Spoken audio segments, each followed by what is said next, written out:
Hello students, I am your teacher from Guru Ramdas College of Pharmacy. This is your first lecture of pharmacology and toxicology. Here we are started today from the first chapter of pharmacology's introduction. First let we know that what is pharmacology.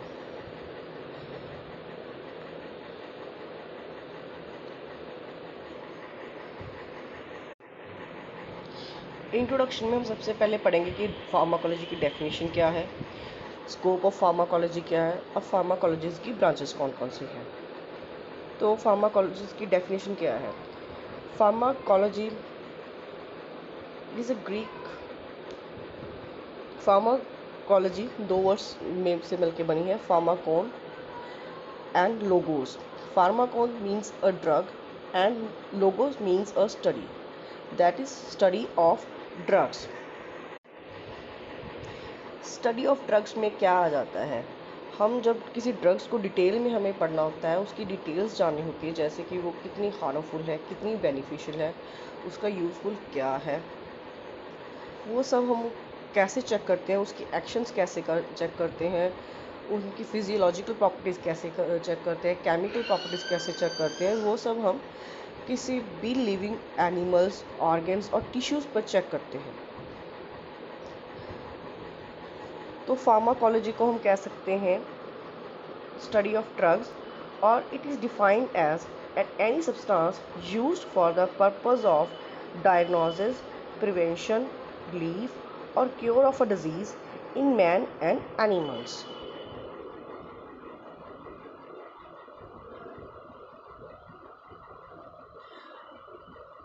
जो हम दो word use करते हैं, drug and medicines, आपस में ये correlate करते हैं, ये ऑफनली use as a synonyms.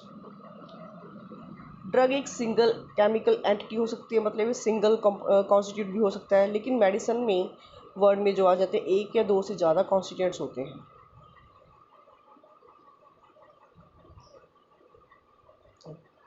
Drug में भी इफेक्टिव भी हो सकता है वो,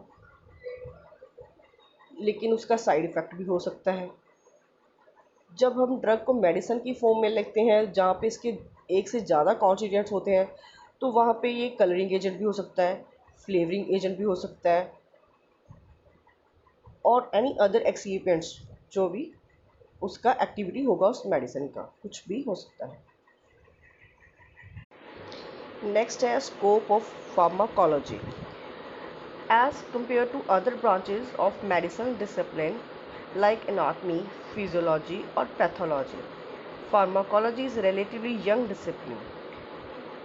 The development of modern pharmacology was started at the end of last century when experimental methods became available for observing drug action on the living material. The various sub-disciplines of pharmacology are, we can say also that, branches of pharmacology.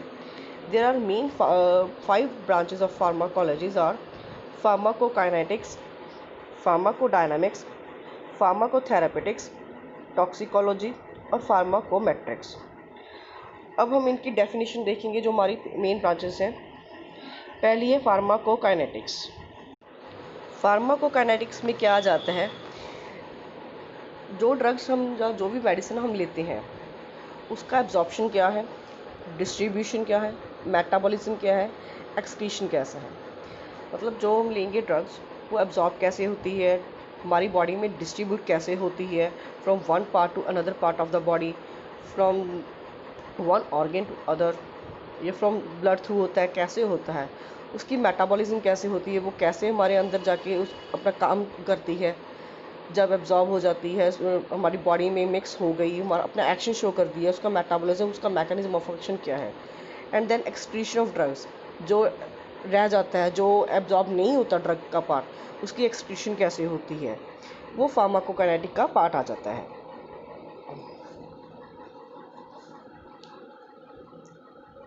That is, it also deals with all the processes involved in change of concentration of the drug in the body.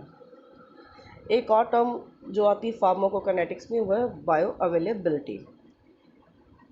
The concentration of the drug available at the site of action, जहाँ पे अपने drug ने अपना action show करना है, जिस part पे करना है, कि ब्रेन पे करना है, किसी पर्टिकुलर टिश्यू पे करना है, स्टमक पे करना है, वहाँ पे। और इन बायोलॉजिकल फ्लूइड, और वहाँ पे जो ऑलरेडी फ्लूइड प्रेजेंट होता है हमारे अंदर, उस टर्म को कहते हैं बायो अवेलेबिलिटी। नेक्स्ट है pharmacodynamics. Pharmacodynamics, it is a study of a biochemical and physiological effects of drugs on the body and their mechanism of action. ये तो सिंपल था, इसमें कुछ ज़्यादा नहीं है। जो pharmacotherapeutics, it is just a simple term that we use, or we can say describing the use of drugs in the treatment of disease, or we can say describe the use of drugs for specific types of a disease. For example, psychotherapeutics and chemotherapeutic agents, which mostly refers to drugs used in the management of behavioral disorders and infection diseases respectively. It consists of two types. First is rational pharmacotherapeutics and second is empirical pharmacotherapeutics. Let we know the definition of both. Rational pharmacotherapeutics. It includes the rational use of drug. For example, adrenaline is used as a bronchial asthma.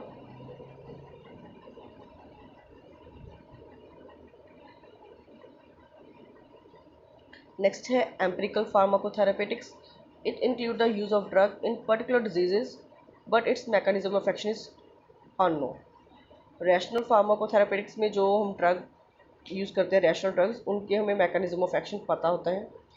Empirical फार्माकोथेरापेटिक्स में हमें mechanism of action नहीं पता। For example, कॉलिचीन was at one time used in the treatment of gout, but how it act was unknown. Next आ गया है हमारा chemotherapy. Chemotherapy, it is concerned with the effect of drugs on microorganisms and parasites, that affect the living organisms. Drugs used in the treatment of bacterial, viral or parasitic disease are called chemotherapeutic agents.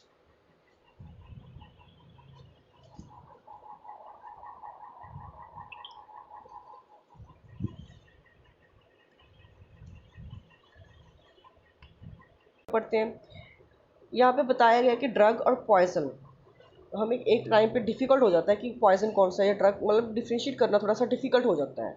ऐसा नहीं है कि हमें नहीं पता होगा कि ये ड्रग है या पॉइजन है, लेकिन इसके साइड इफ़ेक्ट्स की वजह से कभी कभी वो ज़्यादा पॉइजनस हो जाते हैं, कोई भी ड्रग, या उसके ओवर यूज से हो सकता है। So drug and poison, since any drug may be poisonous if not used properly और used in a toxic dose, मतलब हायर डोज या ओवर डोज या expiry date. Drug use to counteract the poison effects are called antidotes.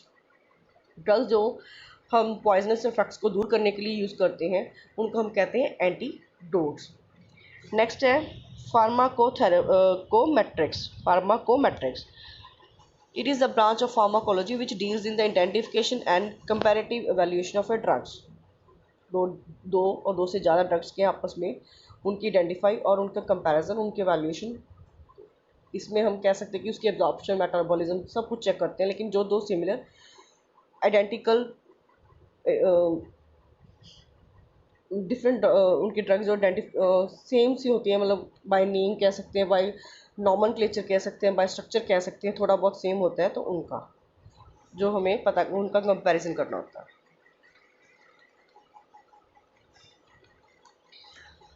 Next part जो हम यहाँ पे deal करने जा रहे हैं, सोर्सेज ऑफ ड्रग्स। ड्रग्स हमें कहाँ कहाँ से मिलते हैं। सोर्सेज ऑफ ड्रग्स में क्या आ जाता है कि हमें ड्रग्स कहाँ से मिलती हैं, सोर्स क्या है उन ड्रग्स का। ये सोर्स नेचुरल सोर्सेज भी हो सकते हैं, सिंथेटिक भी हो सकते हैं, सेमी सिंथेटिक सब्सटेंस भी हो सकते हैं, सिंथेटिक कंपाउंड से भी मिलते हैं, बायोटेक्नोलॉजी प्रोडक्ट्स आ जाते हैं। बायोटेक्नोलॉजी प्रोडक्ट्स में हम कह सकते हैं कि use of living organism in the production और मॉडिफिकेशन ऑफ द प्रोडक्ट्स, जैसे recombinant DNA, monoclonal antibodies, Technology has provided new and exciting approaches for the production of new drugs. तो जो वेरियस सोर्सेज ऑफ ड्रग्स हमें मिलते हैं हम उनके बारे में देखते हैं कौन कौन से हैं। फर्स्ट है मिनरल। मिनरल में कौन कौन से आ जाते हैं? Kaolin, bentonite, charcoal, magnesium trisilicate, magnesium sulphate. Next है एनिमल। एनिमल से इंसुलिन, थायराइड एक्सट्रैक्ट, हेपरिन। फिर आ गया प्लांट। प्लांट कौन कौन से आ सकते हैं? जैसे कि morphine, digoxin, quinine, atropine, reserpine etcetera. Microorganisms जैसे penicillin, streptomycin. Semi synthetic drugs are obtained by slightly modifying the natural occurring drug. For example, hometropin is obtained from naturally occurring atropine by chemical process. Next is synthetic. These drugs are synthesized by chemical process. For example, aspirin is synthesized by isolating the salicylic acid. Okay. Majority of drugs currently in practice are synthetic. Mostly जो भी हम drugs use करते हैं वो synthetic ही होते हैं। जैसे first है प्लांट प्रोडक्ट्स। प्लांट प्रोडक्ट्स में कौन से आ गए?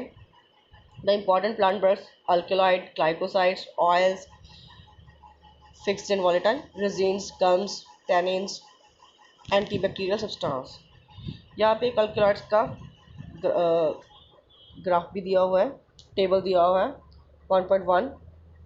उसमें अल्कलॉइड कौन कौन से हैं, उनके सोर्स क्या है, उनका एक्शन क्या है वो भी, क्योंकि अल्कलॉइड्स डिफरेंट डिफरेंट होते हैं। जैसे कि क्यूनिन, उसका सोर्स दिया है सिंकोनासेप्स, एंटी मलेरियल उसका एक्शन है। मॉर्फिन, पेपरवेर, सोमनीफेरम प्लांट का नाम है, बायोलॉजिकल नेम होता है ये उसका, बोटानिकल नेम। सोर्स उसका एक्शन क्या है? एनाल्जेसिक। ऐसे और भी दिए हुए हैं। निकोटीन, निकोटीनियम टोबैकम, एक्शन क्या है? निकोटीनिक। एमेटीन, सेफेलस इपेक्युलिना, एमेटिक। और आगे एट्रोपिन, स्ट्राइकिन, रेजरपिन। नेक्स्ट है ग्लाइकोसाइड्स।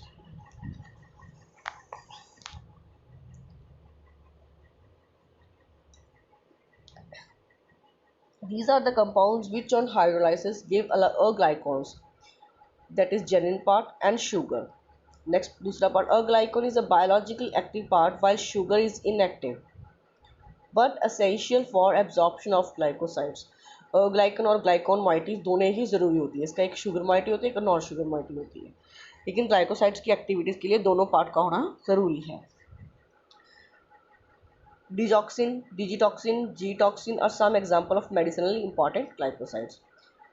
Oils में fixed oil, these are the glycerides or fatty acids, for example castor oil, purgative drug.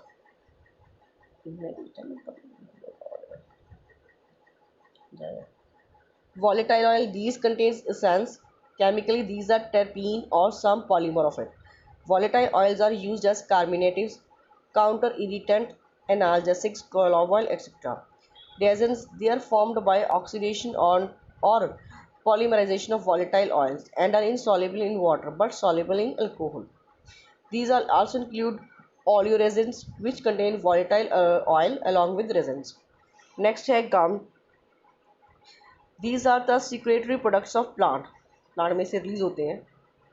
They are dispersible in water and form thick mucilaginous colloids. Gums such as gum acacia and tragacanth, due to their inert nature, are employed as suspending and emulsifying agent. Tannins, these are the phenolic products characterized by their astringent action. They precipitate proteins from cells of mucous membrane and thus exert their protective action. Last but not the least, antibacterial substances. These are the substances derived from mold and fungi. For example, penicillin, streptomycin. The introduction part is over. Thank you. We will meet to the next lecture.